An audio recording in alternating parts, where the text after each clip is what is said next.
अस्सलाम वालेकुम। अरबिक खानों के लिए अब रेस्टोरेंट जाने की बिल्कुल ज़रूरत नहीं, हम घर पे ही बनाएंगे। चलिए आज बनाते हैं कब्सा। चिकन कब्सा बना रहे हैं हम, तो चिकन तो हमें चाहिए। आप स्किन वाली लें या बग़ैर स्किन की। स्किन वाली से बिल्कुल अरबिक फ्लेवर आएगा आपको।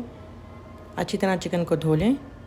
कब्सा कहते हैं पुलाव को अरबिक में, तो हम बना रहे हैं चिकन पुलाव लेकिन अरबिक स्टाइल में। आपको बहुत पसंद आएगा, बहुत इजी है, लाइट सा होता है। जो लोग मिर्च मसाले नहीं खाते उनके लिए अरबिक कुज़ीन बहुत अच्छी होती है, मतलब फ्लेवर भी होता है और खानों में मिर्च भी नहीं होती है ज़्यादा। अब हमने यहाँ पे लहसुन, टमाटर, प्याज और नींबू सब ले लिए हैं। क्वांटिटी सबकी आपको लिखी हुई नज़र आ गई होगी। सब्जियों की हम कटिंग कर लेंगे और उसके बाद फिर अपनी रेसिपी शुरू करेंगे। आप चाहें तो आप भी पहले से कटिंग करके रख लिया करें, इससे खाना पकाना ज़रा ज़्यादा इजी हो जाता है। कुकिंग स्टार्ट करने से पहले हम चावलों को भिगो देंगे ताकि हमारे चावल कम से कम आधा घंटा या जो भी आपके चावलों का हिसाब है टाइमिंग का, आप उतना अपने चावलों को भिगो दें। चलिए अब हम स्टार्ट करते हैं अपनी कुकिंग। पहले हम प्याज को तेल में थोड़ा सा फ्राई करेंगे, ब्राउन नहीं करना है, हल्का सा फ्राई करेंगे हम इसको। साथ में लहसुन डालेंगे।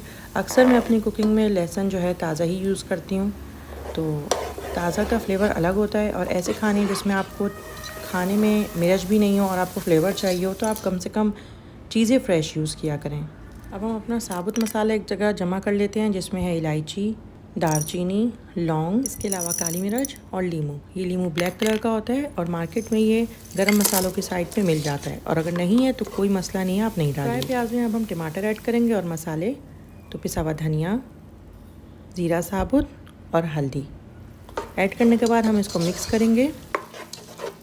अच्छी तरह मिक्स करेंगे थोड़ी देर तक के लिए, और उसके बाद हम इसमें टोमेटो पेस्ट ऐड करेंगे। टोमेटो पेस्ट ऐड करने के बाद हम इसको अच्छी तरह 2 से 3 मिनट के लिए भून लेंगे, और उसके बाद इसमें धुली हुई हमारी जो चिकन हमने धो के रखी हुई थी वो इसमें हम ऐड कर देंगे। सऊदी कब्सा का टेस्ट हमारे अपने पाकिस्तानी कब्सा यानी पुलाव से काफ़ी डिफरेंट होता है, तो अगर आपने नहीं ट्राई करा है तो ज़रूर ट्राई करिएगा, आपको ज़रूर पसंद आएगा। और अक्सर हम डेली रूटीन की वही बिरयानी और पुलाव से परेशान हो जाते हैं, तो आपको एक डिफरेंट फ्लेवर भी मिलेगा और यकीनन घर में सबको पसंद भी आएगा। चिकन को, मुर्गी को ऐड करने के बाद हम इसको दोबारा 2 से 3 मिनट भूनेंगे और फिर इसमें पानी ऐड करेंगे। पानी आप गर्म ऐड करें तो ज़्यादा बेटर होगा, और पानी हम हिसाब से अपने चावलों के हिसाब से ऐड करेंगे। अगर आप 3 गिलास चावल ले रहे हैं तो 6 गिलास आप पानी लेंगे। साथ में हम इसमें नमक ऐड करेंगे, मिक्स करेंगे और फिर उसको ढक के पकने के लिए रख देंगे। 10 से 15 से 20 मिनट आपकी जब तक मुर्गी नहीं गलती, आप जब तक इसको पका लें। आपकी मुर्गी के पीसेस के ऊपर है कि अगर छोटे हैं तो जल्दी गलेंगे और ज़रा बड़े पीसेस लिए आपने तो देर लगेगी गलने में। अब हम इसमें से चिकन को निकाल देंगे। चिकन को बिल्कुल ऐसा नहीं गलाना है कि वो टूट जाए, चिकन आपकी गल जाए, चेक कर लें और फिर चिकन को हम इसमें से निकाल देंगे। चिकन निकालने के बाद उसी पानी में हम चावल ऐड करेंगे। चावलों का पानी निकाल देंगे और भीगे हुए चावल जो हमने रखे हुए एक साइड पे, अब हम वो इसमें ऐड कर देंगे। मिक्स करेंगे, आंच अपनी तेज़ रखेंगे जब तक इसको उबाल नहीं आ जाए, और जब उबाल आ जाए और दम देना हो तो हम इसकी आंच हल्की करके इसको दम पे लगाएंगे। चावल मेरे दम देने के लिए बिल्कुल रेडी हैं, तो मैं अब अपने चावलों को दम पे लगाती हूँ। 10 से 15 मिनट आप अपने चावलों के हिसाब से दम दीजिए। दम देने के लिए चावलों को बिल्कुल हल्की आंच पे रखा जाता है। ये बात उनके लिए जो अभी बिल्कुल नए नए हैं पकाने में, और हो सकता है उनके जहन से निकल जाए कि दम कैसे दिया जाता है। चावल मेरे रेडी हैं और देखिए कितने अच्छे चावल बने हैं।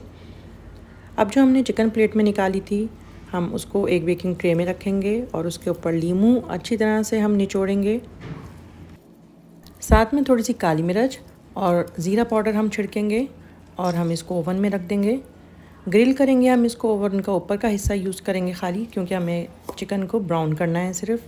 अगर आपकी चिकन स्किन वाली नहीं है तो आप थोड़ा सा ऑयल ऊपर से लगा के फिर इसको ओवन में रखिएगा, लेकिन अगर आपकी चिकन स्किन वाली है तो आपको बिल्कुल भी ऑयल लगाने की ज़रूरत नहीं है। देखें कितनी अच्छी गोल्डन ब्राउन हुई है ये। अब हम चावलों को सर्व करेंगे। कब्सा को सर्व करने के लिए पहले हम चावलों की तह लगाएंगे और उसके बाद अपनी ब्राउन हुई हुई ग्रिल की हुई चिकन हम ऊपर रखेंगे। अगर आप फुल चिकन कब्सा की बनाना चाहते हैं तो वो भी इसी रेसिपी से बनेगी। सिर्फ फ़र्क ये होगा कि आप पीसेस के बदले फुल चिकन को इसी तरीके से बिल्कुल रेसिपी को फॉलो करके बनाइएगा। कब्सा के साथ ख़ास चटनियाँ होती हैं जो मैं इंशाल्लाह आपके साथ जल्द शेयर करूँगी। आप इसको नॉर्मल जो हम घरों में बनाते हैं रायता, उसके साथ सर्व करिए, इंजॉय करिए। रेसिपी को लाइक और शेयर करिए, दुआओं में याद रखिएगा। नेक्स्ट रेसिपी तक के लिए अल्लाह हाफिज़।